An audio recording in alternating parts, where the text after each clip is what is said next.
Om Shanti. Om Shanti. Good morning. 31/7/26 की बाप दादा की साकार मुरली। मीठे बच्चे, शिव बाबा को यह भी लालसा नहीं कि बच्चे बड़े होंगे तो हमारी सेवा करेंगे। वह कभी बूढ़ा होता नहीं। बाप ही है निष्काम सेवाधारी। प्रश्न है, भोलानाथ शिव बाबा हम सब बच्चों का बहुत बड़ा ग्राहक है, कैसे? उत्तर है, बाबा कहते, मैं इतना भोला ग्राहक हूँ जो तुम्हारी सब पुरानी चीजें खरीद कर लेता और उसके रिटर्न में सब नई नई चीजें देता हूँ। तुम कहते हो, बाबा यह तन मन धन सब आपका है, तो उसकी एवरेज में बहुत तो उसकी एवज में तुम्हें ब्यूटीफुल तन मिल जाता, अपार धन मिल जाता। ठीक है, भोलेनाथ से निराला कोई और। ओम शांति। या भक्ति मार्ग में गीत गाती है। जो भी गीत है सब भक्ति मार्ग के हैं। उनका भी अर्थ बाप समझाते हैं। बच्चे भी समझ जाते हैं कि भोलानाथ किसको कहा जाता है। देवताओं को भोलानाथ नहीं कहेंगे। गाया हुआ है, सुदामा ने 2 मुट्ठी अन्न की दी तो महल मिल गया। तो भी कितने समय के लिए? 21 जन्म के लिए। आप बच्चे समझते हैं कि बाप आकर भारतवासियों को बराबर हीरे जवाहरात के महल देते हैं। किसकी एवरेज में देते हैं? बच्चे कहते, बाबा यह तन मन धन सब आपका ही दिया हुआ है। किसको बच्चा पैदा हुआ तो कहते भगवान ने दिया। धन के लिए भी कहते भगवान ने दिया। कहने वाले कौन है? आत्मा। भगवान अर्थात बाप ने दिया। बाप कहते सब कुछ तुमको अब देना होगा।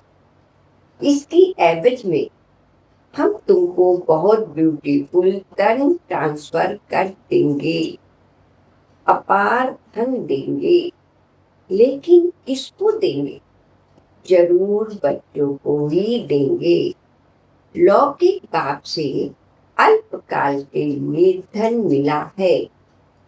बेहद का बाप तुमको बेहद का वर्षा देंगे। बाप समझाते हैं कि ज्ञान और भक्ति में रात दिन का फर्क है। भक्ति में अल्पकाल के लिए मिलता है। धन है तो सुख है। धन के बगैर मनुष्य कितने दुखी होते हैं। बच्चे जानते हैं बाबा हमको अथाह धन देते हैं, इसलिए खुशी होती है।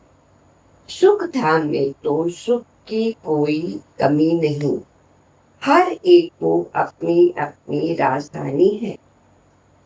इसको कहा जाता है पवित्र गृहस्थ आश्रम। तो बाप कितना भोला है। क्या लेते हैं और क्या देते हैं। कितना अच्छा ग्राहक है। बाप यूं ही बच्चों को तो बाप ग्राहक ही है। बच्चा पैदा हुआ और सारी मलकियत उनकी।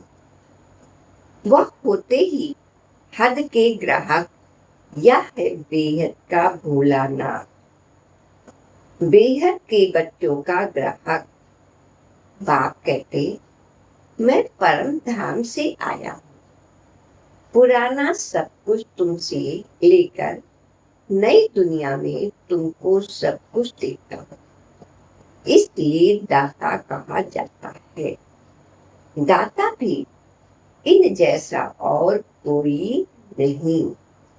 निष्काम सेवा करते हैं।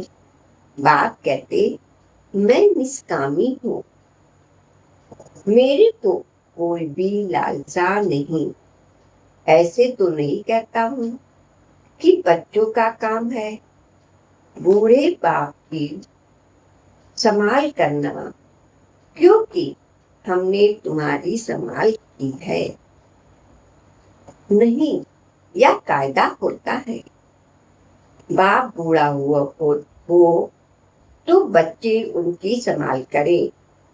यह बाप को कभी बूढ़ा होता नहीं है, सदैव जवान है। आत्मा कभी बूढ़ी नहीं होती, यह तो जानते हो।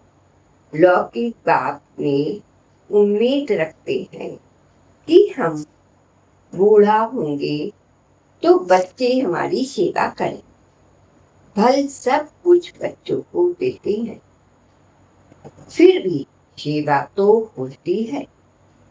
हम शिव बाबा कहते हैं, मैं हूँ ही अभोक्ता, मैं कभी खाता ही नहीं हूँ, मैं आता ही हूँ। सिर्फ नॉलेज, बच्चों को नॉलेज देंगे। सुप्रीम रूहों को बैठ समझाते हैं, रूह की ही सुनते हैं। हर एक के बातें रूह करती है, संस्कार भी रूह ले जाती है, जिसके आधार पर शरीर मिलता है। यहाँ मनुष्य की अनेक मतें हैं। कोई कहते हैं रूह परमात्मा ही ठहरा, उसको कुछ भी लेप छेप नहीं लगता, आत्मा निर्लेप कह देती है। अगर आत्मा निर्लेप होती तो क्यों कहते पाप आत्मा पुण्य आत्मा। अगर आत्मा निर्लेप है तो कहा जाए पाप शरीर पुण्य शरीर। अभी तुम जानते हो कि सभी आत्माओं का रूहानी बाप हम रूहों को पढ़ा रहे हैं। इस शरीर द्वारा आत्मा को बुलाते हैं ना, कहते हैं हमारे बाप की आत्मा हाई टेस्ट ली, आत्मा ही टेस्ट लेती है। बाप तो ऐसा नहीं कहेंगे, वो तो अब भोगता है, ब्राह्मणों को खिलाते हैं। आत्मा आती है कहाँ तो विराजमान होती होगी।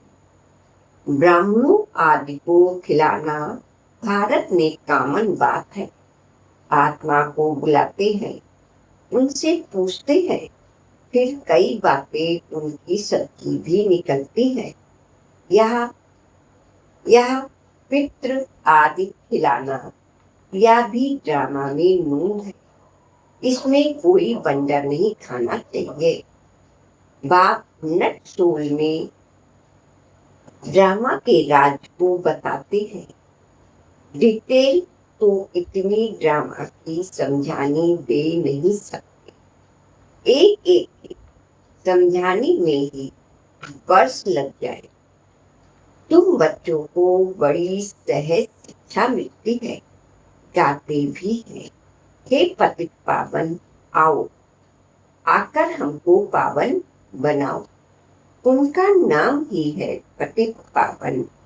ब्रह्मा विष्णु शंकर को पतित पावन नहीं कह सकते, बाप को ही पतित पावन लिबरेटर कहते हैं। दुख हरता सुख करता भी उनको कहा जाता है। वह है निराकार। शिव के मंदिर में जाकर देखो, वहां लिंग रखा है। जरूर चैतन्य था, तब तो पूजा करते हैं। यह देवता भी कभी चैतन्य थे, तब तो उनकी महिमा है। नेहरू चैतन्य में था, तब तो उनका फोटो निकाला। महिमा करते हैं, कोई अच्छा काम करके जाते हैं तो उनके जड़ चित्र बना। महिमा करते हैं, पवित्रता की ही पूजा करते हैं। कोई भी मनुष्य की पूजा नहीं कर सकते। विकार से पैदा होते हैं ना, तो उनकी पूजा नहीं हो सकती। पूजा देवताओं की होती है, जो सदैव पवित्र होते हैं। तुम जानते हो, बाप आया था, फिर संगम पर आया है स्वर्ग की स्थापना करने। फिर द्वापर से रावण राज शुरू होगा। रावण राज शुरू होने से छठ शिव का मंदिर बनाते हैं। अभी तो चैतन्य नॉलेज सुन रहे हैं। वह सत्य है, चैतन्य है, उनकी ही महिमा गाते हैं।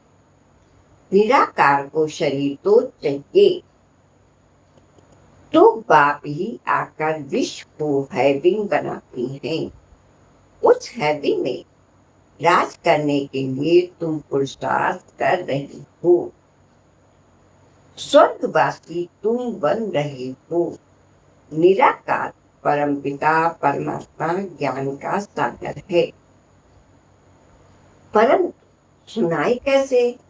कहते हैं, मैं इस शरीर में आया हूँ, मेरा ड्रामा में यह पार्ट है, मैं प्रकृति का आधार लेता हूँ। यह जो पहले नंबर 1 का है, इनके ही बहुत जन्मों के अंत में मैं आकर प्रवेश करता हूँ और इनका नाम ब्रह्मा रखता हूँ। पहले यास्तक भट्टी में थे, तो बहुतों को नाम दिए थे, परंतु बहुतों ने फिर छोड़ दिया। इसलिए नाम रखने से क्या फायदा? तुम वह नाम देखो तो बंडर खाओ। एक ही साथ सब इकट्ठे कितने रमणीक नाम आए। संदेशी नाम ले आती थी, वह लिस्ट भी जरूर रखनी चाहिए। सन्यासी भी जब सन्यास करते हैं तो उनका भी नाम बदल जाता है। घर बार छोड़ देते हैं। तुम छोड़ते नहीं हो, तुम ब्रह्मा के आकार बनते हो। शिव के तो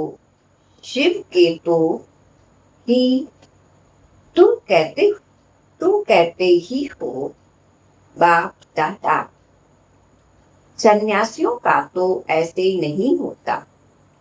भल नाम बदलते हैं, परंतु बाप दादा नहीं मिलता। उनको सिर्फ गुरु मिलता है। हठ योगी, हद के सन्यासी और राज योगी, बेहद के सन्यासी में रात दिन का फर्क है।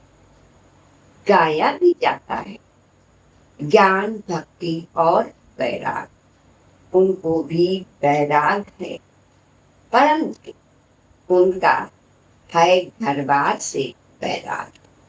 तुमको सारी दुनिया से वैराग है।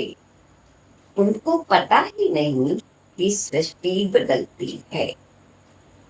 तुम्हारा यह है बेहद का वैराग, यह सृष्टि खलास हुई, तुम्हारे लिए नई दुनिया बन रही है, वहां जाना है, परंतु पावन होने के बगैर तो वहां जा नहीं सकते। दिल में जसता है, बराबर नई दुनिया में देवी देवता का राज था, जो बाप अब स्थापना करते हैं। तुम जानते हो, शिव बाबा को याद करने से हम पुण्य आत्मा बन जाए। यह बड़ा सहज, परंतु याद भूल जाए। भक्ति मार्ग की रस्म विवाद बिल्कुल ही अलग। वापिस अपने घर तो कोई जा नहीं सकता। पुनर्जन्म सबको जरूर लेना है। घर जाने का समय एक ही है, फलाना मोक्ष को प्राप्त हुआ। यह तो कपोड़ा है। बाप कहते कोई भी आत्मा बीज से वापिस जा नहीं सकती, नहीं तो सारा खेत बिगड़ जाए। हर एक को सतो रजो तमो में जरूर आना है। मोक्ष के लिए तो बहुत आते हैं। समझाया जाता है मोक्ष होता नहीं, या तो अनादि बना बनाया ड्रामा है, वह कभी बदली नहीं हो। मक्खी यहाँ से पास हुई, फिर 5000 वर्ष के बाद ऐसे ही पास होगी। यह तो जानते हो बाबा कितना भोला है। पतित पावन बाप अपने परम धाम से आते हैं, पाठ बजाने वही समझाते हैं यह ड्रामा कैसे बना हुआ है, इसमें मुख्य कौन कौन। जैसे कहते हैं ना कि सबसे साहूकार कौन है इस दुनिया में, उसमें नंबरवार नाम निकालते हैं। तुम जानते हो सबसे साहूकार कौन है? वह कहेंगे अमेरिका। परंतु तुम जानते हो स्वर्ग में सबसे साहूकार या लक्ष्मी नारायण बनते हैं। तुम पुरुषार्थ करते हो भविष्य के लिए। सबसे बड़ा साहूकार बनने के लिए यह रेस है। इन लक्ष्मी नारायण जैसा साहूकार कोई होगा? अल्लाह अलाउद्दीन की भी स्टोरी बनती है। ठाका करने से कुबेर का खजाना निकल गया। बहुत किस्म किस्म के नाटक बनते हैं। अभी तुम्हारी बुद्धि में है यह शरीर छोड़ स्वर्ग में जाएंगे, हमको कानून का खजाना मिलेगा। बाप कहते मुझे याद करने से माया एकदम भाग जाएगी। बाप को याद नहीं करेंगे तो माया फिर तंग करती। कहते हैं बाबा हमको माया के तूफान बहुत आते हैं। अच्छा, बाप को बहुत प्यार से याद करो तो तूफान उड़ जाएंगे। बाकी नाटक आदि बैठ बनाए हैं। बात है कुछ भी नहीं। बाप ना सहज बताते हैं। सिर्फ बाप को याद करो तो तुम्हारे में जो अलाय है वह निकल जाएगी और कोई तकलीफ नहीं देते। आत्मा जो पवित्र सच्चा सोना थी वह अब झूठी बन गई, फिर सच्ची बनेगी। इस याद अग्नि से आग में डाले बगैर सोना पवित्र हो न सके तो इसको भी योग अग्नि कहते हैं। है याद की बात। वो लोग तो अनेक प्रकार के हठ योग सिखलाते हैं। तुमको तो बाप कहते हैं उठते बैठते याद करो। आसन आदि कहाँ तक तुम लगाएंगे? या तो चलते फिरते काम करते याद में रहना है। भल बीमार हो तो यहाँ लेट कर भी बाप को याद कर सकते हो। शिव बाबा को याद करो और चक्र फिराओ।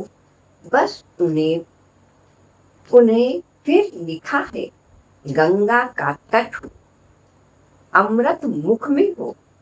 गंगा के किनारे तो गंगा जल ही मिलता है, इसलिए मनुष्य हरिद्वार में जाकर बैठते हैं। बाप तो कहते हैं तुम कहाँ भी बैठो, भल बीमार हो, सिर्फ बाप को याद करो। सुदर्शन चक्र फिराते रहो तब प्राण तन से निकले। यह प्रैक्टिस करनी पड़े। उस भक्ति मार्ग की बातों में और इन ज्ञान मार्ग की बातों में कितना रात दिन का फर्क है। बाप की याद से तुम स्वर्ग के मालिक बन जाएंगे। वह तो लड़ाई वालों को कहते हैं। जो युद्ध के मैदान में मरेगा वह स्वर्ग में जाएगा। वास्तव में युद्ध यही है। उन्होंने कौरव पांडवों का लक्ष्य दिखाया। महाभारत लड़ाई हुई, फिर क्या हुआ? रिजल्ट कुछ भी नहीं, बिल्कुल भी। घोर अंधियारा है, कुछ भी समझते नहीं। इसलिए अज्ञान अंधेरिया कहा जाता है। बाप फिर रोशनी करने आया है। उनको ज्ञान का सागर नॉलेजफुल कहा जाता है। अभी तुमको भी सारा ज्ञान मिला है। वह है मूल वतन, जहाँ तुम आत्माएं रहती हो। उसको ब्रह्मांड भी कहा जाता है। यहाँ रुद्र यज्ञ रचते हैं। तो बाप के साथ साथ तुम आत्माओं की भी पूजा करते हैं, क्योंकि तुम भक्तों का कल्याण करते हो। बाप के साथ तुम भारत की खास और दुनिया की आम रूहानी सेवा करते हो। इसलिए बाप के साथ तुम बच्चों का भी पूजन होता है। अच्छा, मीठे मीठे सिखिलते बच्चों के प्रति माता पिता बाप दादा का याद प्यार और गुड मॉर्निंग। रूहानी बाप के रूहानी बच्चों को नमस्ते। हम रूहानी बच्चों को रूहानी बाप दादा का याद प्यार और गुड मॉर्निंग। शुक्रिया बाबा, आपको बहुत बहुत शुक्रिया। धारणा के लिए मुख्य सार है। पहली पॉइंट, माया के तूफानों को भगाने के लिए बाप को बहुत बहुत प्यार से याद करना है। आत्मा का योग अग्नि से सच्चा सच्चा सोना बनना है। दूसरी पॉइंट, बेहद का बैरागीपन इस दुनिया को भूल जाना है। दुनिया बदल रही है, नई दुनिया में जाना, इसलिए इससे संन्यास ले लेना है। वरदान है, कदम कदम पर सावधानी रखते हुए पद्मों की कमाई जमा करने वाले पद्मापति हो। बाप बच्चों को बहुत ऊंची स्टेज पर रहने की सावधानी दे रहे हैं। इसलिए अभी जरा भी गफलत करने का समय नहीं है। अब तो कदम कदम पर सावधानी रखते हुए कदम में पद्मों की कमाई करते पद्मपति बनूं। जैसे नाम है पद्मा पदम, भाग्यशाली, ऐसे कर्म भी हो। एक कदम भी पद्म की कमाई के बगैर ना जाए तो बहुत सोच समझकर श्रीमत प्रमाण हर कदम उठाओ। श्रीमत में ही मन मत मिक्स नहीं करो। स्लोगन है, मन को आदर प्रमाण चलाओ तो मन मना भाव की स्थिति स्वतः रहेगी। ये अव्यक्त इशारे ज्वाला स्वरूप स्थिति में रहे शक्तिशाली याद का अनुभव करो। याद को शक्तिशाली बनाने के लिए विस्तार में जाते सार की स्थिति का अभ्यास कम न हो। विस्तार में सार भूल न जाए। खाओ पियो सेवा करो, लेकिन न्यारेपन को नहीं भूलो। साधना अर्थात शक्तिशाली याद। निरंतर बाप के साथ दिल का संबंध है। साधना इसको नहीं कहते कि सिर्फ योग में बैठ गए, लेकिन जैसे शरीर से बैठते हो वैसे दिल मन बुद्धि एक बाप की तरफ बाप के साथ साथ बैठ जाए। ऐसी एकाग्रता ही ज्वाला को प्रज्वलित करेगी। ओम शांति।